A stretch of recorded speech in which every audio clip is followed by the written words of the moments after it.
The day started like any other, with the sun shining brightly, birds chirping in the distance, and the gentle rustling of leaves in the breeze. It was a perfect afternoon for a walk in the park with my 6-month-old daughter, Emily. She was giggling in her stroller, her tiny hands reaching for the colorful toys dangling above her as I pushed her along the paved pathway. The park was lively, filled with parents chatting while their children played, joggers passing by with their headphones in, and elderly couples sitting on benches, enjoying the scenery. I decided to stop by a shaded area near the playground, where Emily could lay on a blanket and play with her favorite plush toy. I set up her blanket on the grass and took a deep breath, enjoying the peaceful moment. As I crouched down to unbuckle her from the stroller, I noticed a woman standing a few feet away. She looked to be in her mid-40s, with short blonde hair styled into a bob, oversized sunglasses perched on her nose, and a fake designer purse slung over her shoulder. Something about her presence unsettled me. She wasn't with any children, nor did she seem to be exercising or relaxing like the others. Instead, she was watching me and my baby. At first, I brushed it off. Maybe she was just admiring Emily, as many strangers often did. Babies had a way of drawing people in with their innocence and cuteness. But something about her stare made the hairs on the back of my neck stand up. I shook the uneasy feeling away and focused on getting Emily settled on her blanket. That's when it happened. One moment, I was reaching into the stroller's storage compartment to grab Emily's bottle. The next moment, I turned back, and she was gone. My heart stopped. The blanket was empty. Emily wasn't there. Panic surged through my veins like ice-cold water. My head snapped up, eyes darting around frantically, scanning the area for any sign of her. That's when I saw her. The woman, the one who had been watching us, was speed-walking toward the parking lot, carrying Emily in her arms. My vision blurred with sheer terror as I launched into a full sprint, my throat tightening as I screamed, "Oh, stop. That's my baby." The park fell silent. People turned to look, their conversations cut off mid-sentence. Some parents instinctively pulled their children closer. The joggers slowed down, their heads swiveling in confusion. But Karen, yes, she was definitely a Karen, kept walking, her grip on Emily tightening as my baby began to wail in distress. "She's mine," Karen yelled back, her voice high-pitched and frantic. "I'm taking her home where she belongs. You stole her from me." My legs burned as I ran harder, adrenaline fueling my every step. She was kidnapping my baby.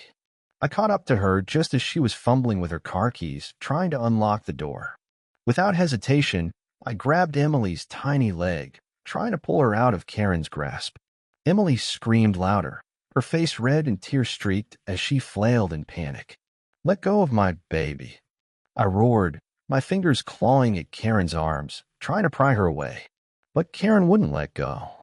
Instead, she twisted away from me, shielding Emily with her body as she screeched, "Help! She's kidnapping my daughter." "What?" I was so stunned by her audacity that for a split second, I hesitated, and that was enough time for her to slap me. The force of the hit sent a sharp sting across my cheek, but I didn't care. I lunged again, grabbing hold of Emily's waist this time, using all my strength to pull her back into my arms. That's when the bystanders finally stepped in. A younger couple who had been watching the scene unfold rushed toward us. The man grabbed Karen's arms, pulling her away from me, while his wife turned to me and asked, "Are you okay? Is she really yours?" "Yes. She's my daughter. I have proof, my ID, her birth certificate at home. Please, don't let her get away." I sobbed, clutching Emily close as she buried her tiny face into my neck, still crying. Another man, who looked to be in his 50s, stepped between Karen and me, his expression furious. "Lady, we all saw what happened. That's not your child. Give it up." Karen lost it. "She's mine. That woman stole her from me. I'm just taking back what's rightfully mine."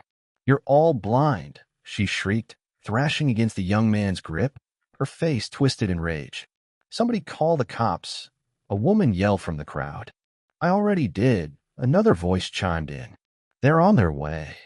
I stood there, trembling, clutching Emily as if letting go for even a second would make her disappear. The reality of the situation was setting in, Karen had tried to steal my baby, and if I hadn't reacted fast enough, she could have gotten away. Then, as if on cue, the blaring sound of sirens filled the air.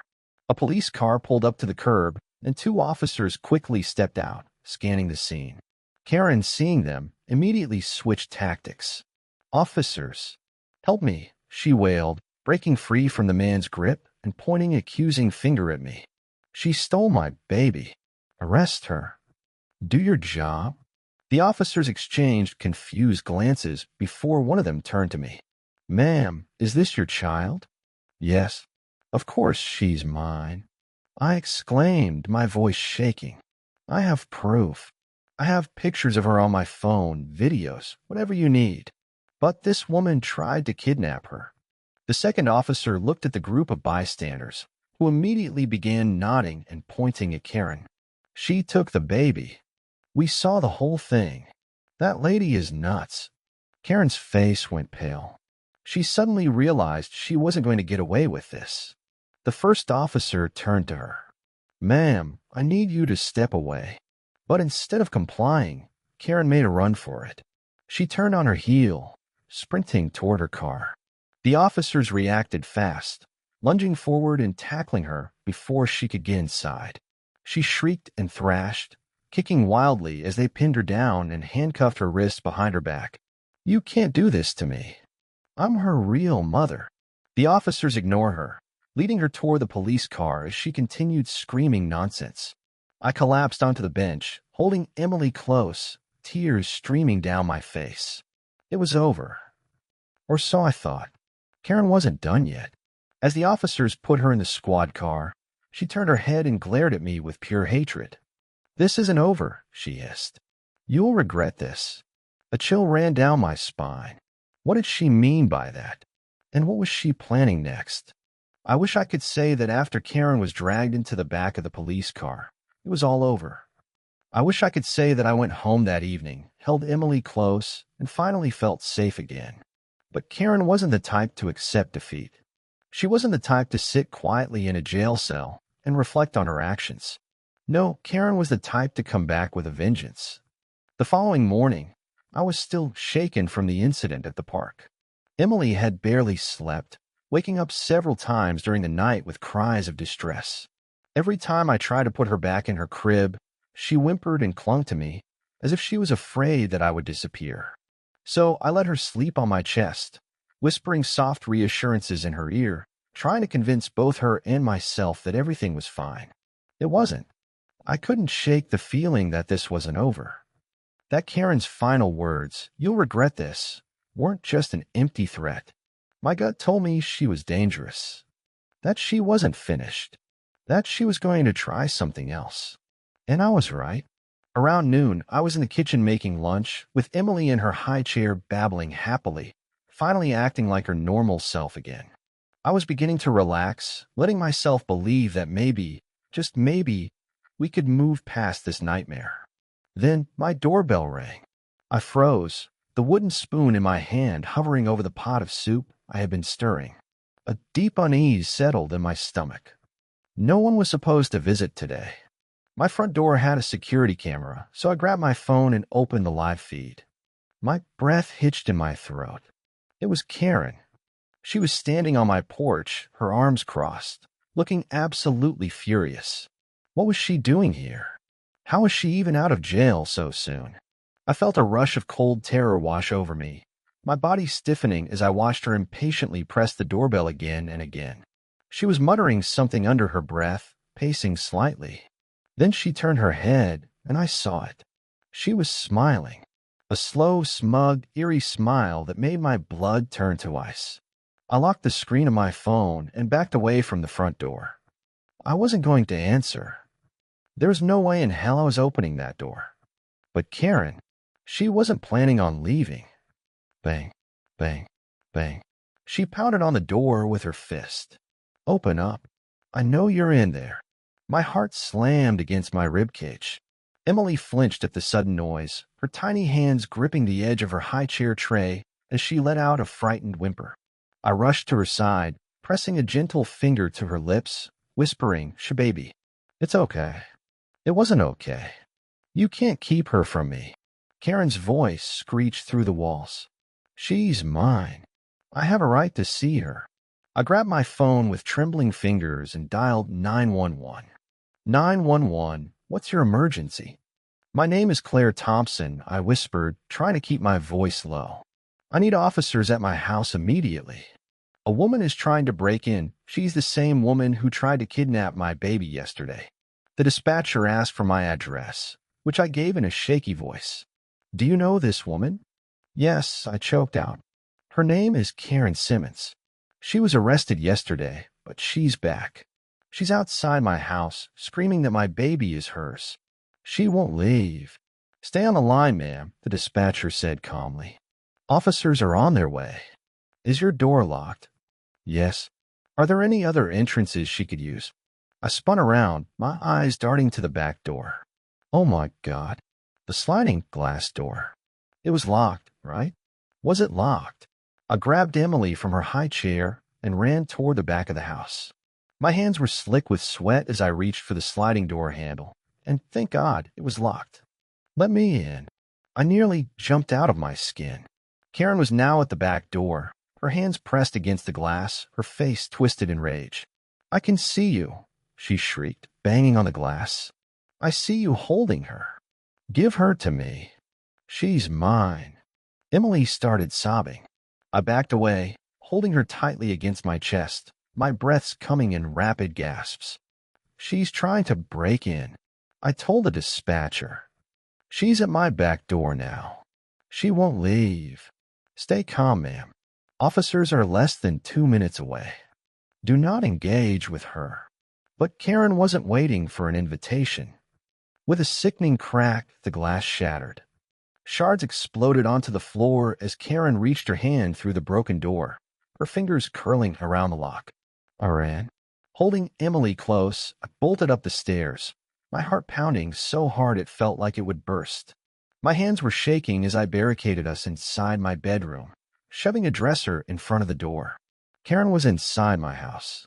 I could hear her footsteps downstairs, the crunch of broken glass beneath her shoes. I'm taking her back, she howled. You can't stop me. Then sirens, flashing red and blue lights. The sound of car doors slamming. Police, come out with your hands up. A moment of silence. Then screaming.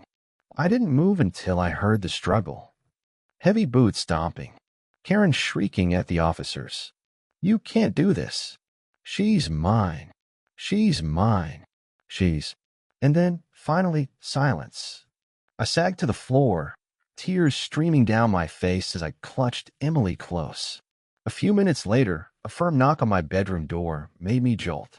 Ma'am? It's Officer Daniels. It's safe to come out now. I pushed the dresser away and slowly opened the door, my legs weak beneath me. The sight downstairs nearly made me collapse. Karen was in handcuffs, her face red with rage, being dragged toward the front door by 2 officers. She turned her head and spotted me at the top of the stairs. She smiled. I'll be back for her, she whispered. A chill ran down my spine. The officer beside me saw my face and put a reassuring hand on my shoulder. She won't be coming back, he promised. She's being charged with breaking and entering, attempted kidnapping, destruction of property, and trespassing. She's going away for a long time. I wanted to believe him. But something in Karen's eyes told me this wasn't the last I'd see of her. And that thought terrified me. 4 weeks after Karen's terrifying break-in, I couldn't shake the paranoia that she would return. Even though the officers assured me that she was being held without bail due to the severity of her crimes, I still felt like I was being watched. Every time I took Emily for a walk in the stroller, every time I checked the mail, I was on high alert.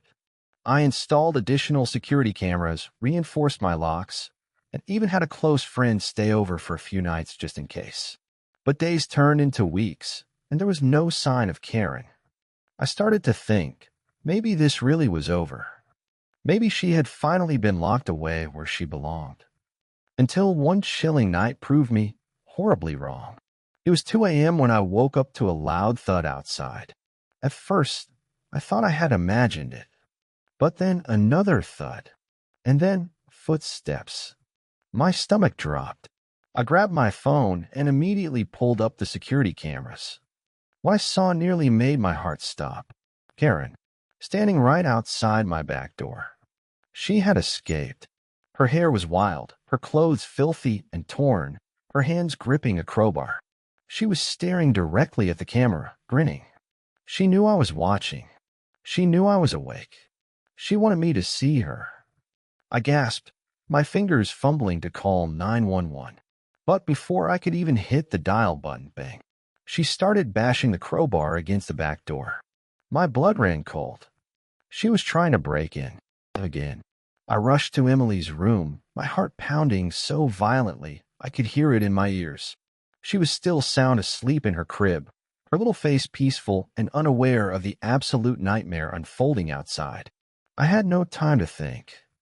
No time to hesitate. I dialed 911. 911, what's your emergency? She's back. I gasped, trying to stay quiet but failing miserably. Karen Simmons, she escaped. She's outside my house right now. She has a crowbar. She's trying to break in. The dispatcher's voice remained calm, but I could hear the urgency in her tone. Stay where you are, ma'am. Officers are on the way. But I wasn't sure if they'd make it in time, because Karen was already inside. With a sickening crash, the back door flew open. She was in my house. A wave of pure terror washed over me. I locked Emily's door, grabbed the nearest heavy object, a lamp, and pressed myself against the nursery wall, trying to stay as quiet as possible. Karen's footsteps were slow, deliberate. I'm coming, baby, she cooed, her voice dripping with deranged obsession. Mommy's here. Mommy's going to take you away from the bad lady. Emily stirred in her crib. I held my breath. Karen rattled the doorknob. It was locked. A sharp bang. Then another. Then silence. My hands trembled. What was she doing? And then, beep. She was trying to guess the keypad code. She had seen me enter it before. She had watched. She had memorized my movements.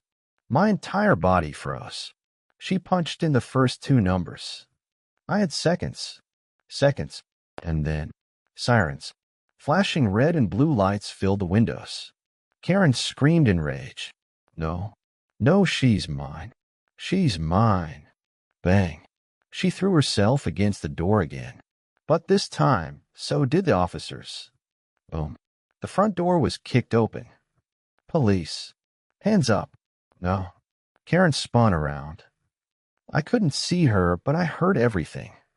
Her manic breathing. The shuffle of her feet. The moment she tried to run. And then the sickening thud of her being tackled to the ground. I unlocked the door just in time to see her face down, handcuffed, screaming like a rabid animal. You can't take her from me. You can't. She's my baby. One of the officers turned to me, his face serious. She's going away for a long, long time. I hugged Emily, so tight I could barely breathe. But for the first time in weeks, I finally felt safe. Epilogue, justice served. Karen was charged with attempted kidnapping, burglary, destruction of property, breaking and entering, and violating a restraining order. She was sentenced to 15 years in prison. It turns out that after her first arrest, her lawyer had managed to get her released on house arrest while she awaited trial. Clearly, that wasn't enough to stop her. But now she was done. For good. I changed my locks, installed even more security, and moved to a new house in a gated community with 24/7 surveillance. Karen tried to contact me from prison. I blocked her immediately. She would never, never get near me or my daughter again. And as for Emily, she grew up happy, safe, and loved, and no one would ever take her from me again.